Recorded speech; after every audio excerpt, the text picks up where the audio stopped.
Students, how are you? Let's start chapter 3 Abraham Lincoln. Open your book, page number 24. Abraham Lincoln was the 60th President of the United States of America. He served as the President from March 4, 1861 until April 15, 1865. He was re-elected in 1864.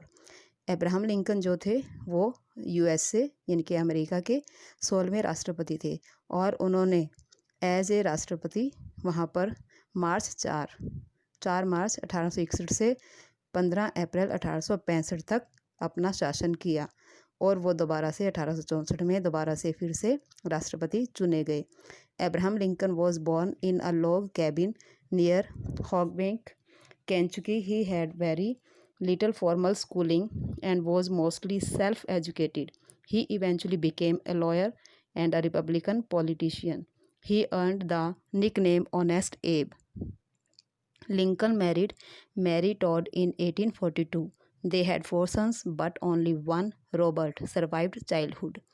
Abraham Lincoln का जन्म log cabin के पास एक छोटे से गांव hot vanilla में केंचुकी में जो था वहाँ पर हुआ था और उन्होंने स्कूल की शिक्षा बहुत ही थोड़े समय में प्राप्त की। बाद में उन्होंने अपने आप से पढ़ाई की और वो एक लॉयर बने और बाद में रिपब्लिकन पार्टी से पॉलिटिशियन बने। उनका नाम प्यार से लोग उन्हें ऑनेस्ट ऐब के नाम से भी पुकारते थे। उन्होंने मैरी टॉड नामक लेडी से शादी की और उनके 4 बेटे हुए, जिनमें से सिर्फ एक बेटा रॉबर्ट ही बच पाया था। The country was having problems regarding the practice of slavery. The white men owned large farms in the southern states. Blacks were brought from Africa to work on these farms. They were kept as slaves. The people of northern states were against this practice of slavery and wanted to abolish it. The Constitution of America is based on the equality of men. Therefore, there was no place for slavery in the country. उस समय उस देश में America में बहुत सी problem थी और जिनमें से मेन प्रॉब्लम थी दासता की, यानी कि दूसरों को दास बनाकर रखना। वहाँ के जो ब्रिटिश लोग थे उनके पास बड़े बड़े खेत थे और वे दक्षिण स्टेटों से वहाँ अफ्रीका के लोगों को लाते थे, उन खेतों पर अपना काम करवाते थे और उन्हें एक दास की तरह रखते थे। जबकि उत्तरी स्टेट्स के लोग इसके खिलाफ थे, वो इसे जड़ से ही ख़त्म करना चाहते थे और अमेरिका के संविधान में भी सभी लोगों को समान माना गया था। इसलिए वहाँ पर उस देश में इस दासता का कोई स्थान नहीं होना चाहिए था। Lincoln was elected president in November 1860. He wanted to solve the problem of slavery. During Lincoln's presidency, the southern states scattered from left the Union because they were against the abolition of slavery.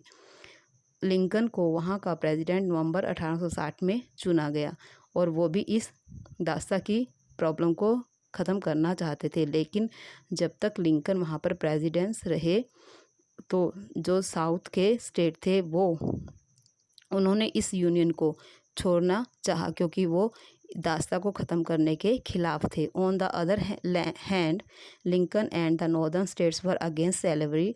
6 weeks after becoming president, the civil war began. This put the unity of the country in danger. In this war, the northern states, which stayed in the Union, fought the southern states called the Confederacy. The southern states were prepared to form another country, but Abraham Lincoln wanted 2 states to be united.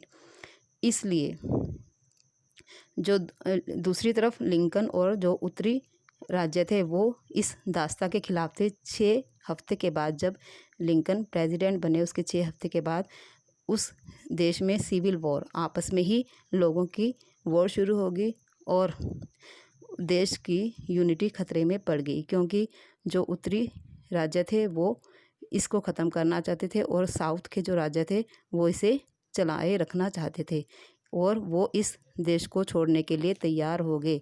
लेकिन Abraham Lincoln चाहते थे कि पूरा देश एक ही रहे। The civil war lasted from 1861 until 1865. और ये सिविल वॉर 1861 से 1865 तक चली। Abraham Lincoln faced many problems. He wanted to preserve the unity of the country at any cost. Finally a civil war broke out between the northern and the southern states. He fought the war bravely and declared a nation cannot exist half free and half slave। लेकिन Abraham Lincoln को उस समय काफ़ी मुश्किलों को face करना पड़ा। वो चाहते थे कि पूरा देश एक ही रहे और अंत में ये सिविल वार हो गई, जबकि नॉर्दर्न और साउदर्न स्टेट दोनों आपस में लड़ बैठे। लेकिन अब्राहम लिंकन ने बड़ी ब्रेवली से डिक्लेयर किया कि मैं नहीं चाहता कि हमारा देश आधा फ्री रहे और आधा दास बनकर है। He won the war and kept the country united. On January 1, 1863, Lincoln issued the Emancipation Proclamation, which eventually led to the freeing of all slaves in the USA। और इस तरह से उन्होंने इस जंग को जीता और देश को एक बनाए रखा। 1 जनवरी 1863 में लिंकन ने एक लॉ पास किया जिसके अनुसार यूएसए में जितने भी दास थे उन सबको मुक्त कर दिया गया। During the civil War Lincoln gave many speeches including the Gettysburg Address, a short speech in which he stated how a country must be dedicated to human freedom in order to survive।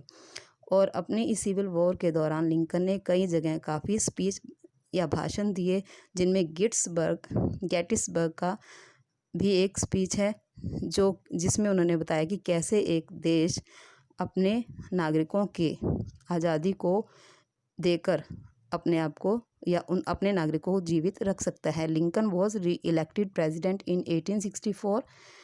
He was not against anybody and wanted everybody to live in peace. He made sincere efforts to heal the people's wounds caused by the war. Lincoln को दोबारा 1864 में राष्ट्रपति चुना गया। वो किसी के खिलाफ नहीं थे और ना वो चाहते थे कि हर कोई शांति से रहे, इसलिए उन्होंने अपने लोगों के उन जख्मों को भरने के लिए बहुत ही मेहनत की जो कि उन्हें इस वॉर से मिले थे। In 1862 Lincoln declared that from then onward all slaves would be free. This made him very popular among the people. तब 1862 में लिंकन ने यह घोषित किया कि आज से सभी दास जो हैं वो मुक्त हैं, और वह लोगों के बीच में बहुत ही पॉपुलर फेमस हो गए। General Robert Lee from the Confederacy surrendered to General Ulysses S. Grant from the Union on April 9, 1865, effectively ending the Civil War।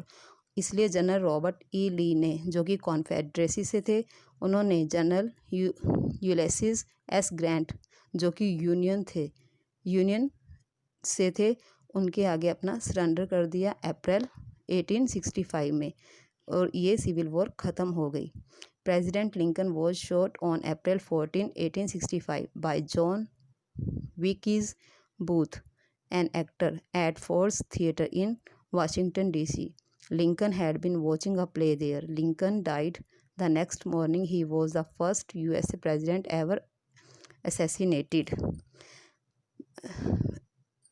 President Lincoln को अब 14 अप्रैल 1865 में जॉन विकीज बूथ नामक एक एक्टर ने गोली मार दी जब वो फोर्ड थिएटर में वाशिंगटन डीसी में एक प्ले देख रहे थे, और उनकी अगले दिन ही मौत हो गई।